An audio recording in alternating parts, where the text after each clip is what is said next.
everyone. My name is Savannah Charles. I'm a senior studying political science and criminology and law studies, and today I'll be presenting my paper titled Following the Youth Vote, an in-depth look at the issues animating young people in the 2020 presidential election.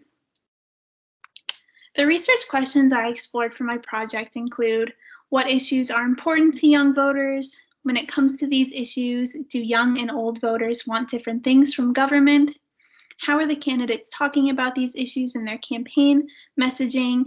And do these issues actually do more to mobilize young voters and get them to turn out and vote in elections? My initial expectations in conducting this research were that 3 issues will have proven to become increasingly important to young voters, and those issues are climate change, gun control, and education. In my literature review, I found that Generation Z and millennials are more likely to see the relationship between human activity and climate change. Over half of voters between the ages of 18 and 29 felt that stricter gun legislation should be an immediate priority for Congress. And over half of voters ages 18 to 29 supported free, public, 4-year colleges and universities. So as you can see, over half of voters between the ages of 18 to 29 increasingly care about the issues of climate change, gun control, and education. I also wanted to consider the role that social media has increasingly played in political participation and simply coverage of political issues. So over 90% of adults between the ages of 18 and 29 used at least one social media account in 2018. And interestingly enough, young voters ages 18 to 24 who received election information through both social media and traditional forms were the likeliest to vote. So as you can see, there is an interesting relationship between issue prioritization and the role that social media plays in the visibility of these issues.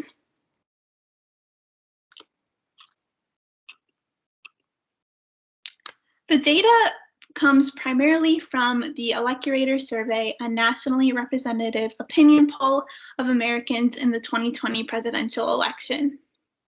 Respondents were asked to rank the importance of issues, with 1 being unimportant and 4 being very important, and I explored the issue prioritization of climate change, education, and gun control.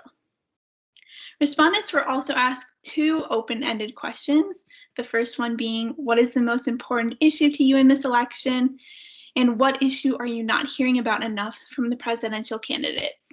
With these open-ended responses, I coded qualitative data and created issue categories using NVivo. I also explored the prominence of issues in candidates' campaign messages using BrandWatch to code the tweets of presidential candidates, and I compared those to issues in campaign ads on national television as collected by the Wesleyan Media Project. And finally, I did a regression analysis of the Elecurator survey data. This first chart shows the responses to how important to you is the issue of the environment in the upcoming presidential election. So as you can see, young voters are more likely to say that the environment is very important to them compared to older voters. They are also the least likely to say that the environment is an entirely unimportant issue. So clearly, young voters care about the environment, and it is an issue that has become increasingly important to them. This second chart shows the results of the importance of education in the upcoming presidential election. Similar to the environment, education proves to be important to young voters, but it is worth noting that voters between the ages of 30 to 44 similarly view education as important. So the framing and the timing of this question is important to consider as the question, the use of education makes it somewhat unclear what voters are referring to. Are they referring to affordability? Are they referring to student loan debt cancellation? Or are they referring to simply getting children back in public schools during the time of a global pandemic? The third chart shows the responses to the issue of gun control or gun rights in the upcoming presidential election. These results deviated from my personal expectations, which was quite interesting. Prior to the pandemic, gun control seemed to be a very pressing issue at the top of the political agenda. And then as the pandemic kind of swept the global political forefront, gun control and gun rights were no longer such a relevant issue. But interestingly enough, as we see the country starting to open back up, we're seeing a shift back towards gun control and gun rights being a common topic once again. So the framing of this question made it difficult to distinguish between the issue of gun control and gun rights. As you can see, we don't really know if these voters are specifically interested in gun control or gun rights, which are two very different issues. But as we can see, the oldest age group does place the highest importance on gun control or gun rights. Next, I aimed to explore perceived issue neglect. So I wanted to ask, are there issues that voters feel they are not hearing enough about? Are certain issues being neglected by the campaigns? And are there age differences in the issues that Americans say they're not hearing enough about? Survey 2 from the Electorator survey found that 12.6% of all survey respondents referenced climate change as an issue that they were not hearing enough about. However, there was not a clear age difference, but the 45 to 59-year-old age group does look distinctive. So one possible hypothesis is that younger voters who are less likely to say that they're not hearing enough about climate change are hearing more about the issues on social media. Maybe those between ages 45 and 59 are less likely to be on social media, more likely to be receiving that information via campaign ads on TV. So maybe social media plays a role. However, we do see the voters ages 60 and up have actually the least likely to say that climate change is being neglected. So there are interesting findings there. Education and gun control were unfortunately mentioned too infrequently to examine a significant age difference. The survey 3 findings show somewhat similar results. 13% of those surveyed referenced climate change as not being discussed enough by the presidential candidates, but this time younger voters are less likely than older voters to say that they're not hearing enough about climate change from the candidates across the board.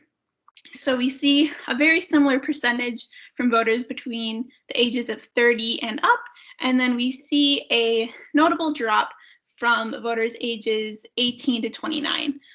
Those older voters are sitting at around 12% versus ages 18 to 29, about 9.5%. So we can see that something made younger voters, feel that they were seeing more about climate change. And my hypothesis there would be that social media played a big role in the presidential candidates kind of stepping up their messages to young voters to show that they care about the issues that the voters care about. And again, unfortunately, education and gun control were still mentioned too infrequently to examine a significant age difference. So next I wanted to explore, is it true? Are candidates actually not talking about climate change, or is this perception of voters simply inaccurate? So the Twitter data that I collected from Brandwatch showed tweets mentioning the issues of climate change, gun control, and education that were posted between September 29th and October 25th, 2020. I found that climate change made up 8% of Joe Biden's tweets compared to 6% of Donald Trump's tweets. Guns made up 0% of Joe Biden's tweets compared to 12% of Donald Trump's tweets. And education made up 5% of Joe Biden's tweets compared to only 2% of Donald Trump's tweets. So next, I compared this to the data collected from the Wesleyan Media Project from candidate-sponsored ads that aired on broadcast television and national cable between August 10th and September 13th, 2020.